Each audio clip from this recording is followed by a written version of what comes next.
Hi, everyone. This is Jim Flint with the Texas Blockchain Council. I am the Chief Revenue Officer. We are here with Sonya Cunningham. She is also a member of the Texas Blockchain Council. We are actually at the Texas Blockchain Summit. Sonya, if you don't mind introducing yourself and maybe telling people a little bit about what's going on here at the summit. Sure. Yeah, so again, my name's Sonya Cunningham. I'm a residential real estate broker here in Austin, Texas. My focus with blockchain and crypto is I'm really excited about what's happening with tokenization in real estate. And I'm also really excited about crypto-backed mortgages and just helping people leverage their cryptocurrency to buy real-world assets. And I'm part of the policy committee here at Texas Blockchain Council. So what I love about the TBC is that we get to put on this annual summit and bring together thought leaders, people that are really building the industry and engaging with legislatures to try to get policy to help make Texas a more friendly state for blockchain businesses. That's a great explanation. I don't know if the audio is going to pick up the xylophones in the background or potentially distracted looks as individuals walk by going from different sessions, but we are very much live here, very much engaged with the dynamics going on. I mean, today you've seen a couple of speakers. Has there been one that's particularly compelling to you, or someone even tomorrow that you're looking forward to? Well, yeah, actually, I've seen a couple that have been incredibly compelling. So getting to see Anthony Pompliano is exciting. I listen to his podcast all the time. I think he's great. I just like the way he tackles problems. And he's pretty direct, right? Yeah, exactly. Yes, very direct. That's the right way to put it. And then I also attended the DAO conversation and smart contracts. And that was really enlightening to see the progress that's being made with DAOs and smart contracts and how they're being integrated into daily business practices. I'm not sure I knew how much progress had been made in that front as far as incorporating it into real world applications. So Isn't that really amazing? Exciting. In fact, I know one of the policy initiatives for next year includes having the state of Texas recognize a DAO as an entity. Can you That's right. kind of guide in terms of the thinking there? Well, I can give you what my takeaways were on that for sure. So, I mean, I think the goal would be to have DAOs be recognized as a legal entity to practice business, right? And not necessarily exactly like an LLC, but something akin to it so that it can be more easily incorporated into business practices, and you can legitimately use them for company endeavors, but still have the protection for liability, which I think is the thing that's been challenging for DAOs thus far. Well said. One of the things we obviously want to do is persuade policy here in Texas, and so as we are able to influence outcomes, certainly that's one of the things that the Blockchain Council does, and the thought leadership that's provided is through committees like yours. Yeah, well, thank you. It's exciting work. It's fun work. Everybody there's incredibly committed and just really interested in making a place for blockchain and legitimate interests in blockchain. Right, and so let's shift gears and zoom out a little bit. Okay. We're at a very interesting point in time. After the elections, now the dust has somewhat settled, and it looks like the House is going to be divided. Correct. I feel like that's going to push some of the regulatory issues down to the state level. What's your take on that, and do you see that as an advantage or a disadvantage for a state like Texas in the cryptocurrency, Bitcoin, blockchain space? That's a great question, and I generally agree with you in the sense that I do think we're going to have we have a divided House, and that's going to make any sort of agreement a challenge. So long term, I'd love to see federal policy come into effect so that we can all have guidance, so that we're able to incorporate that into business practices. But for now, if it's not going to be on the federal level, I absolutely think it benefits Texas because we are actively engaging businesses and policymakers. We're working together to make the environment where everybody gets to succeed, but in a thoughtful and protective way, where we're working with people who are making the regulators. Basically, we're working with the regulators and trying to make it where consumers are protected, but the business can thrive, and that's the balance that I think is going to make this all work. Yeah, no, that's well said also. In fact, if you look back at 21, we were able to get House Bill 4474 passed, which basically recognized, banks are now able to recognize crypto as custody crypto. Sorry, right. Didn't want to go too far. Man, I want to move fast, but it's a very slow, arduous journey. Yeah. But I'm going to ask you to kind of take this bull by the horn, since you're as close to it and very engaged in it. What do you see potentially, and keeping in mind that in 23, we'll be back in session in Texas. And so we have to prioritize the things that we would otherwise do as a council. And then from there, we have to find someone to sponsor a bill, right? And usually that starts with a staffer, right, who is interested in the space. And we would give them some guidance and maybe suggest some language. And then their representative, an elected official, then takes that and says, okay, I want to represent and endeavor to work to pass this bill. I know I'm taking a lot of time here to explain the journey of a bill. I'm okay with There's that. probably a Schoolhouse Rocks video that we could watch. For dummies. Maybe if they could edit that in right now.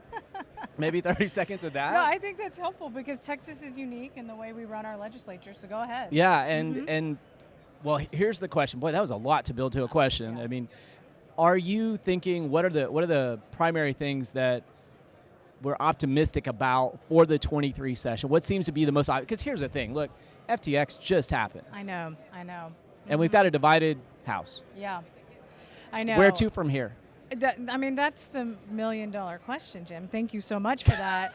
And to be fair, I'm not incredibly acquainted with all of the policies that have been proposed. The things that I'm personally most excited about is the Dow legislation. I think that would be huge for business. I think the policy that could help recognize digital assets actually, I don't really know the details of that one, so let me back off that. Okay. But Not here to put you on the spot. It's just so dynamic. I did. On the spot. And so I'm going to go with the Dow one, and then for me personally, I'm trying to work on an NFT-based loan policy where NFTs can be recognized for recording real estate transactions, and then they can be hopefully down the road further tokenized, and that is going to be a game changer for my industry. So. And when you say that, are we thinking down the path of like a title registration type dynamic? So actually, I'm glad you mentioned that. That is one of the major policies that we have on the table, is to work with the American Land Title Association to hopefully do a pilot program to record title on the blockchain. And I think that would, for me, that's low-hanging fruit. I think it's a perfect scenario where I think blockchain has many advantages, and it's going to be really easy to prove. That's my hope, so that we can then move forward with that. And let's say that in the back of my mind that I'm going to bring to the front of this table is the idea that there are going to be several entities that attempt to establish their blockchain as the blockchain of record for real estate. Sure. So not unlike the day and age when, do you remember, I'm dating myself here, but like Lycos or Alta Vista or Yahoo and even AOL.com. I do remember these days. Search engines. You got it. So are there people right now competing to be that real estate? I mean, this is big money. Yeah. There's honestly, huge infrastructure. I don't know of a company that's trying to do that yet. And part of the challenge is Here's where ideas get started, people. Live at the Texas Blockchain Summit. There you go. So recording deeds for real estate, you have to partner with the county and the states because they recognize it, right? And then I just paid a lot of money for some title insurance on a lake house. That's right. It made very little sense to me that I paid for title insurance. I would rather have blockchain insurance. And that's the thing. It's going to make it a lot more transparent and accessible, and an irrefutable ledger. I like the way that sounds. Immutable, all of immutable, the things. irrefutable, all those words. Yes, that's what I mean. That's what I mean by low-hanging fruit. I mean, the advantages of the blockchain blend really nicely with title and title policies and the insurance that they provide. So I think the key point is getting the county and the states to sign on to it, and that hurdle has not been crossed yet. I think as soon as we can have a proof of concept, then hopefully the floodgates will open and we'll see more of that. Yeah, I do think it's going to be a lot like search, where somebody said, hey, I want to get in the game, and they start playing the game, and then different companies, because Google was certainly not the first in. No. But they've been the Netscape. fastest, and they've been the best. Yeah, Netscape. Oh, my gosh. And as we look into the summit, tomorrow is very much regulatory affairs. Yeah. I'm going to be speaking with CFTC Commissioner. Cool. I can't help but bring up FTX. Is there something you'd like me to ask her or put out there for the audience? I mean, I guess it may not be a question. Well, it is a question. When are we going to get guidance and regulation? We need to keep that in our boundaries so that this stuff doesn't go offshore, and we have these kind of things blow up like this. So, when are we going to get regulatory clarity? Is the big question I think on everyone's mind. If someone can answer that, I think we'd all be happy. Yeah, and I do think, and I'm not sure how you feel about this. There is this kind of turf war that appears to be going on in and with the SEC, not the football conference, but the Securities and Exchange Commission and the CFTC. Right. Right? Right, yes. And are these commodities? Are these securities? What's your take? Oh, is that you're asking That's my me? question for you, yeah. I think it's a blend, honestly. Okay. I think it's some fall under commodities, some fall under securities. Probably most of them fall under securities.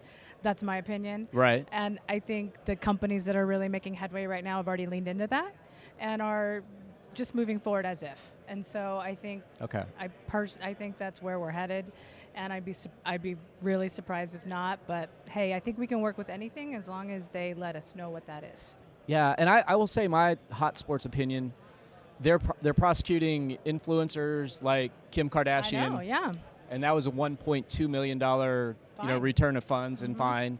But I'd much rather see them govern exchanges. Yes. Because the on-ramps and off-ramps are where a lot of the accidents are happening right now. And the numbers dwarf that individual consideration. I mean, we're talking millions, if not billions between Celsius and Galaxy. Absolutely. And we're now getting to a place in a space where we know somebody who's been impacted by this, and it makes it much more human.